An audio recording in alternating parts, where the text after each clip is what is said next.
السلام علیکم دوستو، آج میں لے کے حاضر ہوئی ہوں آپ کے لیے ان کو اپنی موت اپنی آنکھوں کے سامنے نظر آنے لگی تھی اور کچھ کی ہمت جواب دے گئی۔ چوہوں کا جزیرہ۔ یہ اس زمانے کی بات ہے جب آتش جواں تھا۔ مجھے ملازمت کی تلاش میں گھومتے ہوئے زیادہ عرصہ نہیں ہوا تھا۔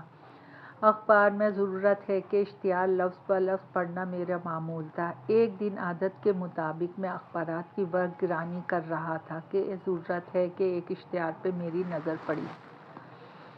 گیانا کے ساحل سے 20 میل کے فاصلے پر ایک چٹان پہ نو تعمیر شدہ روشنی کے مینار کے لیے ایک رکھوالے کی ضرورت تھی۔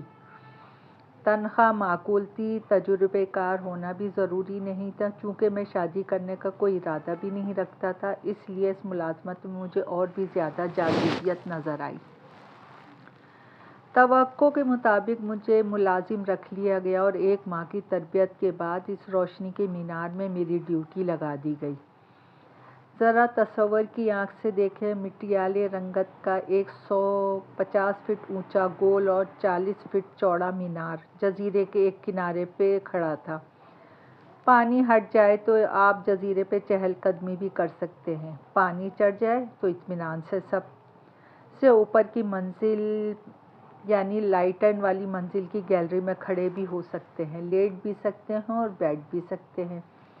دوسری منزل پہ گودام تھا جس میں کھانے پینے کا سامان وافر مقدار میں موجود تھا۔ مقصد یہ تھا کہ اگر کسی وجہ سے ساحل سے کوئی موٹر بوٹ 15 دن تک نہ آ سکے تب بھی رکھوالے گزارا کر سکیں۔ اس روشنی کے مینار کے ہم 3 رکھوالے تھے، جیمز اور ڈیوڈ ہیڈ کیپر تھا، اور چونکہ ہم دونوں سے بڑا تھا اس لیے ہم اس کی عزت بھی کرتے تھے۔ ایک رات ایسا ہوا کہ ڈیوڈ نے جیمز کی اس بات رات ڈیوٹی تھی مجھے اور جم کو آواز دی۔ ہم پہلی ہی آواز پر اچھل کے اٹھے اور آن کی آن میں 30-32 سیڑھیاں پھلانگ کے آخری منزل پہ پہنچ گئے۔ گیلری میں ڈیوڈ کھڑا ایک جہاز کو دیکھ رہا تھا جو مینار کی گھومتی ہوئی روشنی میں اس وقت دمکنے لگا تھا۔ جب روشنی اس پہ پڑتی تھی یہ چیز ہمارے لیے حیرت انگیز تھی، کیونکہ اب تک مینار سے اس قدر قریب کوئی جہاز نہیں آیا تھا۔ پھر یہ جہاز اتنا قریب کیوں اور کیسے آ گیا؟ ہم نے سوچا کہ اب یہ جہاز کسی زیر آب چٹان سے ٹکرا کے ڈوب جائے گا، اور ہوا بھی یہی ہمارے دیکھتے ہی دیکھتے ہلکی سی گڑگڑاہٹ پیدا ہوئی اور 4000 ٹن وزنی جہاز جو پہلے ہی ڈول رہا تھا۔ عملے کو کیا ہو گیا ہے؟ کیا وہ سب کے سب اندھے ہو گئے جو روشنی انہیں نظر نہیں آ رہی؟ میں چلایا۔ اگر عملے کا کوئی رکن باقی بچا ہے تو؟ ڈیوڈ نے کہا۔ تمہارا کیا خیال ہے چیف؟ کیا اسے بھوت چلا رہے ہیں؟ جم کی آواز میں لرزش تھی۔ نہیں، ایسی تو کوئی بات نہیں، البتہ یہ ہو سکتا ہے کہ سارا عملہ ختم ہو گیا ہو اور یہ جہاز ڈولتا ہوا یہاں تک پہنچ گیا ہو۔ ڈیوڈ نے ہنستے ہوئے کہا، ہم کچھ نہیں کر سکتے سوائے اس کے کہ اسے ڈوبتے ہوئے دیکھتے رہیں اور اظہار افسوس کرتے رہیں۔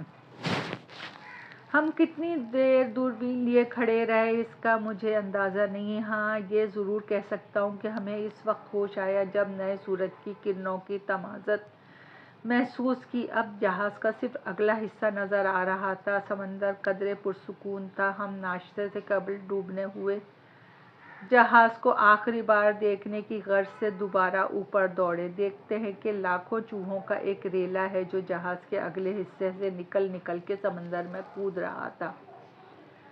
اب ہمیں معلوم ہوا کہ اچھے بھلے جہاز پہ عملہ کیوں نہیں تھا۔ دیگخانی جہازوں پہ کام کرنے والے اچھی طرح جانتے ہیں کہ ان جہازوں میں پلنے والے چوہے عام چوہوں سے کتنے مختلف اور عیار اور نڈر ہوتے ہیں۔ عام چوہا تو آپ کو دیکھ کے چھپ جائے گا، قدموں کی چاپ سن کے دپک جائے گا، مگر یہ 1-1.5 فٹ جسامت کے قوی ہیکل چوہے ہیں۔ نہ دپکتے ہیں نہ چھپتے ہیں، بلکہ ڈٹ جاتے ہیں۔ بھوک لگے اور جہاز پر انہیں کھانے کو کچھ نہ ملے تو عملے پر حملہ آور ہو جاتے ہیں اور آنن فانن ڈھانچوں کا ڈھیر لگا دیتے ہیں۔ ہم نے محسوس کیا کہ اس جہاز کے عملے کا بھی یہی حشر ہوا ہوگا۔ ہمیں اس خیال سے ہی متلی ہونے لگی۔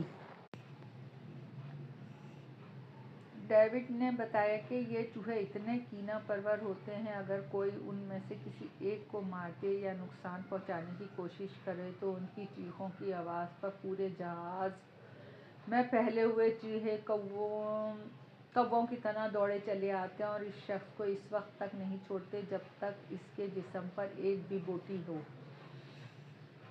ہم ابھی یہ گفتگو کر ہی رہے تھے کہ دیکھا کہ جہاز سے کود کر جان بچانے والے ہزاروں چوہے لہروں کی شکل میں تیرتے ہوئے لائٹ ہاؤس کے جزیرے کی طرف چلے آ رہے ہیں۔ انہوں نے شاید ہماری بو سونگھ لی ہے، ڈیوڈ نے کہا اور ہمیں نیچے آنے کو کہہ کر سیڑھیاں پھلانگنے لگا۔ بمشکل تمام ہم نے کم سے کم وقت میں تمام کھڑکیاں دروازے مقفل کیے نہیں نیچے پہنچ کر دیکھا تو اپنی خوش قسمتی پہ رقص آیا۔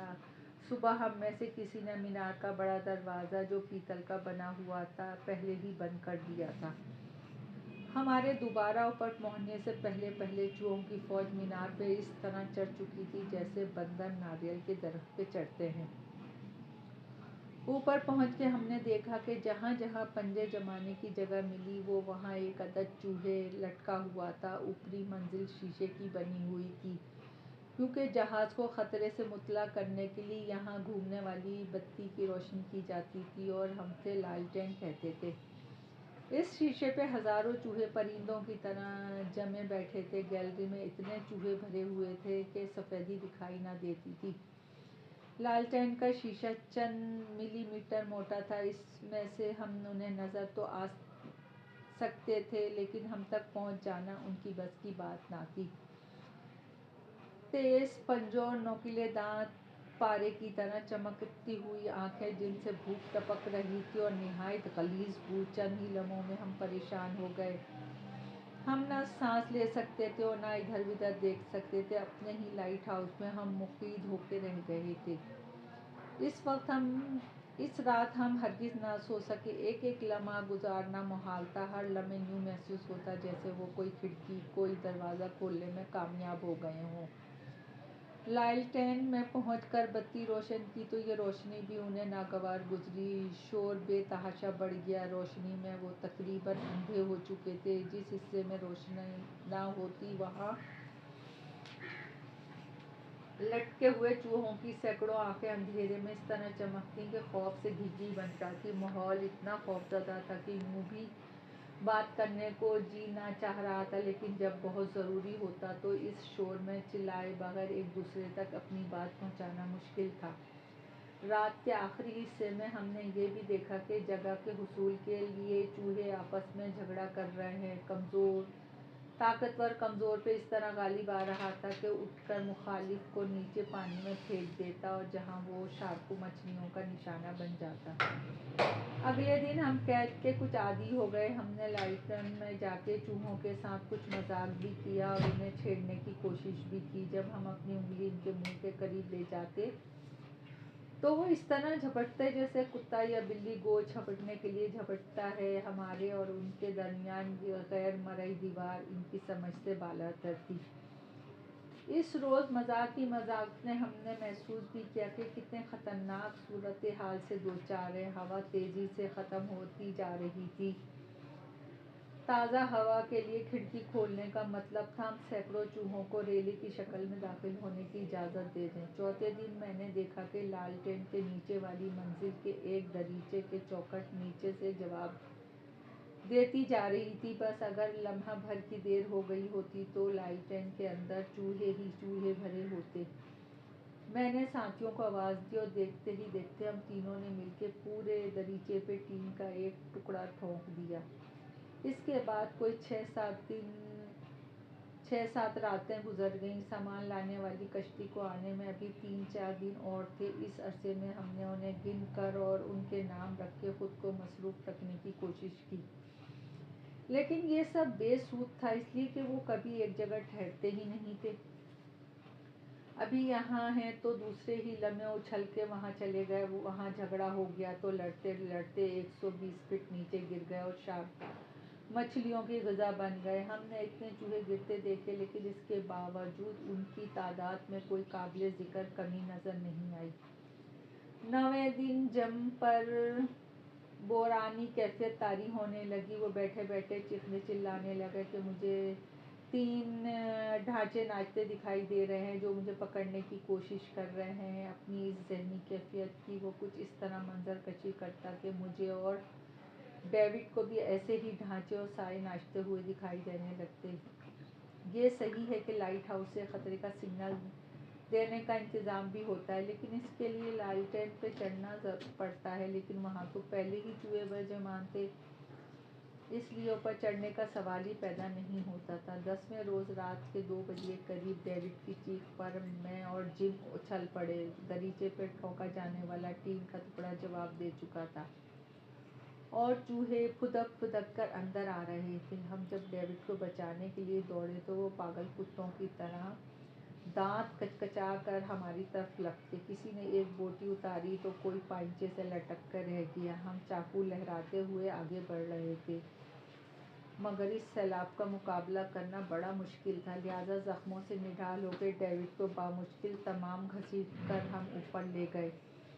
مجھے یاد نہیں کہ اس وقت ہم نے اپنی جانیں کس طرح بچائیں، بس اتنا یاد ہے کہ چوہوں کے گھسنے برابر ریلے میں سے ہم یوں نکلے کہ ٹانگوں اور ہاتھوں سے چوہے جوں ہی بوٹی نوچنے کے لیے اچھلتے، ہمارے چاقو لہراتے اور 2-4 چوہے گر کے تڑپنے لگتے۔